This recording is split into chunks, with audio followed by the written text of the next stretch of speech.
has their own definition of what the worst thing impossible is, but it is, everything can be overcame. And I really feel like the most positive stories we hear are about people that have overcome extreme adversities. And they make just like fascinating stories, like rags to riches, or people that really suffered a lot and then overcame. It's like David and Goliath. The underdog as well is always celebrated. So, but what I found for sure in life is that you really do have to have a goal. You have to know. You have to know where you are in life. And you have to know where you want to go to give you a target. It's like a destination. Without it, it's like just getting in your car and just starting it and starting to drive without really knowing where on earth you're going to go. You always know, like, I'm at home and I need to go to the grocery store. So like, you know where you are and you know where you want to go. And you get there. And as simple as it sounds, it's that same basic principle in getting what you want out of life. I heard it said that you will never get more than what you want. So sometimes we don't get what we want, but it's nearly impossible to get more than what you want. So ultimately you should set your targets high. I'll give you an example. Like when I first started in real estate,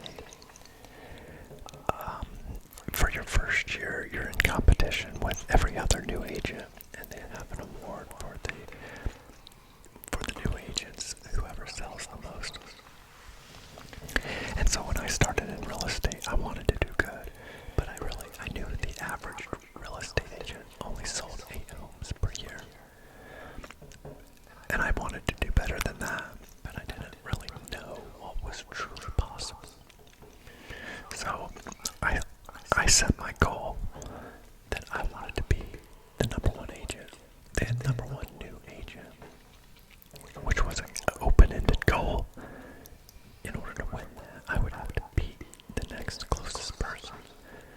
So I would have to do better than the person in second place did. And that's an example of setting a goal higher really than you want, because I definitely ended up doing better than I intended to do my first year, because I set a very large goal. And fortunately for me, I had strong competition, which made me, it pushed me. So that's just one example of,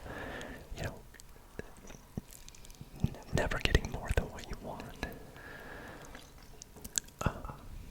And I think that,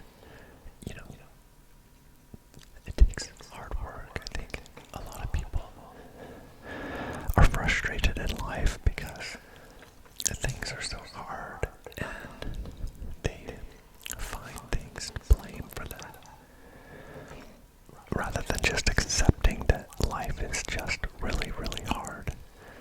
And if you're going to conquer it, you're going to have to be really, really hard too. And you really do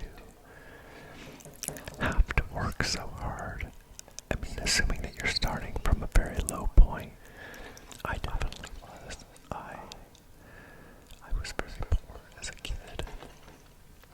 And my parents really never gave me anything to get started. And I had very little when I left home. I probably had a net worth of, if I sold everything I owned the day I left my parents' house, I would probably have had $400 or $500. So I know that's more than some, but that's if I sold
lot easier to get those with a lot of debt.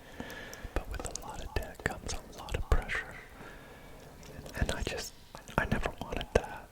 I just wanted the freedom to be able to do what I want. And it's like, one example is this channel. Like, all the times when I was working like 75 hours a week, I never had a YouTube channel, even though I wanted one. I wanted to give back to the ASMR community. I mean, if I would have started my ASMR channel when I started watching ASMR videos, which was, I can't even remember how long, I mean, 10 years. I mean, surely they've been around 10 years. It feels like 10 years is how long I've been watching them and using them for sleep and relaxation and to get tingles. But, yeah, I would probably have 1 million subscribers, and I'd probably just be able to do ASMR for a job. I wouldn't even have to have a job. You know, but I didn't. I worked hard I stayed focused. So again, I look back, I don't have regrets, but the fact is that I can like sit and dwell on the fact that my channel, I only have 1,300 subscribers. I can pout about it because I didn't get lucky enough to have rich parents, and I had to work at a job I didn't really like to get myself ahead. And I worked so much that I wasn't able to think outside the box. Like, if I'd have really been, concentrated on my happiness, I would have just probably started the channel and found a way to sacrifice part of my job. But at the end of the day, I try not to regret it, because I accomplished what I wanted. And now I just have to move forward. I've heard it said that if you think about the future, you will have anxiety. And if you think about the past, you will be depressed. The only way to be happy is to live in this moment. Right now, this very moment, living in the present, not in the future, not in the past. And I really agree with that. This moment. Just like right now, if it's like ASMR, if you want to lay down and get tingles, but you're like stressed out about your relationship or paying bills or something else, your job is stressing you out, anything else in life, then that can affect you being able to have a good ASMR experience. And it's the same way in life. If you're stressed out and you're worried about something, it's probably worrying about something in the future. Or if you're regretting something, you're looking back into the past. Those are the things that are causing problems. But if you just live in this moment, it feels so much better. Now, you have to spend some time in the future because you have to think about what you want. But you get to write the future you want. One thing that has been really helpful for me is to imagine my life as a book. And like, you take the day you were born, and you think about growing up and, being a child, and then, going to school and getting older and becoming a teenager and going to high school and, working your way up in your first job. Maybe you went to college, or, relationships you've had, all of the things throughout your life that is just your own private book. And your book is written all the way up into right now. This very moment is written in your book, and it's the last thing that's written. And moving forward, like tomorrow is not yet written, you get to decide that. You get to write your own future. So it's like writing your book. You know what to put in there because you know what you've already lived